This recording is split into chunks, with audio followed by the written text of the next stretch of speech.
presentamos la comunicación Ser orientador en Galicia, barreras político-administrativas y propuestas de mejora. Se trata de un estudio situado en el marco de un proyecto de investigación del Plan Nacional denominado ¿Qué estamos olvidando en la educación inclusiva? Una investigación participativa en Galicia, dirigido por Ángeles Parrilla Latas en la Universidad de Vigo. Podemos destacar dos documentos normativos en el ámbito de la orientación. Un decreto promulgado en 1998 y una posterior orden publicada en 1998. Ambos establecen las tres áreas en las que se pueden marcar las funciones relacionadas con la orientación en Galicia. Por un lado está la atención a la diversidad, que incluyen funciones específicas como valorar las necesidades educativas del alumnado, con los correspondientes diseños, desarrollos y evaluaciones de programas de intervención, el diseño de acciones encaminadas a la atención temprana y la prevención de dificultades o problemas de desarrollo y de aprendizaje, o la participación en la evaluación psicopedagógica y las funciones del orientador en el diseño y desarrollo de medidas de atención a la diversidad. La segunda gran área es la colaboración en la elaboración de documentación institucional.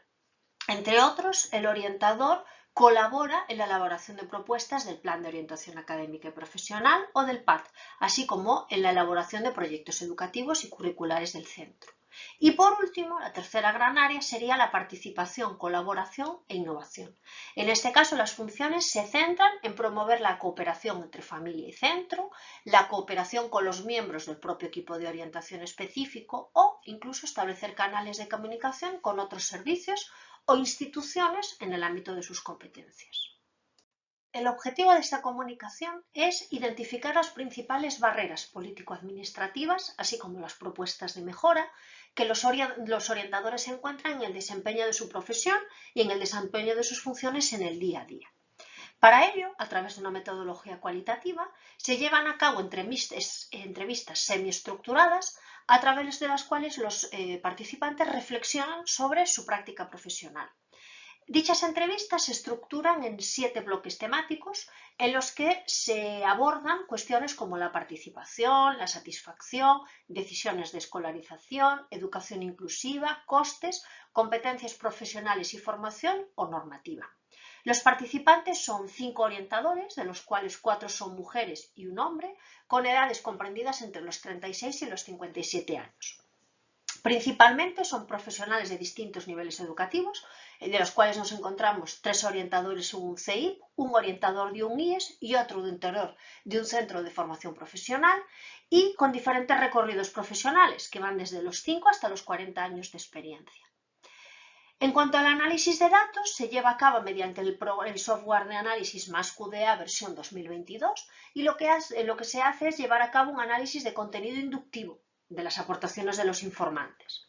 Y a partir de ahí, analizar los datos y las valoraciones expresadas por los participantes, pudiendo diferenciar 2 categorías principales: barreras político-administrativas y propuestas de mejora. Dentro de las barreras político-administrativas, la primera categoría encontrada, podemos diferenciar 4 códigos distintos.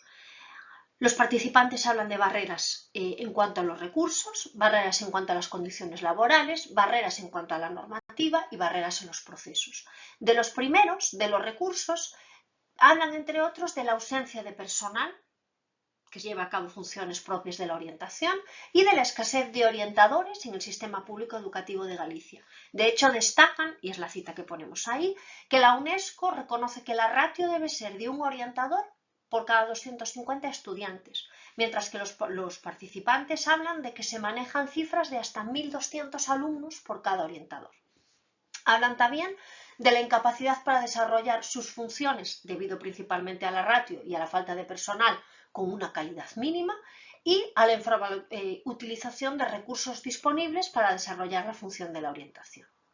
En cuanto al segundo código encontrado, las condiciones laborales, hablan principalmente de la inestabilidad laboral debido a una política de temporalidad por parte de las instituciones y de precariedad en los contratos y en las condiciones laborales, y hablan también de la itinerancia de los profesionales, es decir, que haya plantillas de profesionales eventuales y provisionales dificulta la calidad del servicio que se presta y el seguimiento del mismo. El tercer código encontrado es el marco normativo. Al inicio de esta comunicación mencionábamos las funciones que tiene la figura del orientador recogidas en la normativa. En base a eso, los participantes valoran, o su juicio es que hay un exceso de funciones para que sean desarrolladas por un único profesional a cargo de la orientación en un centro educativo y con más INRI en las ratios que estamos hablando. Por otro lado, la desactualización de la normativa. Es una barrera acrecentada por los efectos de la pandemia sanitaria, en el que aún hay un auge de temáticas como la salud mental entre los estudiantes o el desarrollo emocional, y no son cuestiones que sean recogidas en esa normativa que, insisten, está desactualizada, pues es del 98. Y por último, en cuanto a los procesos que obstaculizan la atención al alumnado, los participantes hablan, entre otros, de excesiva burocracia que determina la labor del orientador hasta tal punto de que se centran más en tramitar documentación que en atender a los estudiantes. Los procesos de trámite relacionados con la atención a la diversidad o con la orientación muy lentos, compuestos por muchos subpasos en los que atienden diferentes profesionales, desde el tutor, el director, el inspector o incluso el propio orientador. Esto dificulta o esto supone que las familias tengan la necesidad de pagar por servicios de orientación privados, porque dentro del centro público los orientadores tienen que priorizar necesidades especiales en detrimento de otras necesidades específicas de apoyo educativo. Y por último, los ya mencionados ratios de estudiantes inabordables para un único orientador. En esta línea, los participantes también hacen propuestas de mejora en base a los 4 códigos mencionados. Por un lado, los recursos, que lo que piden es más profesionales, dotación de orientadores, PT, AL, revisión de la asignación de profesionales por cada ratio, una distribución más equitativa de los recursos materiales en función de las necesidades, las peculiaridades o las demandas del centro, y la atención a nuevas temáticas, como la orientación académico-profesional, el desarrollo emocional o la salud mental de los estudiantes. Por otro lado, en cuanto a las condiciones laborales, reconocen que tiene que existir la itinerancia de profesionales, es decir, por las propias características geográficas y demográficas de nuestra comunidad autónoma de Galicia, pero piden también estabilidad laboral de los orientadores, para que puedan desarrollar sus funciones con calidad y especialmente con continuidad para atender a los estudiantes.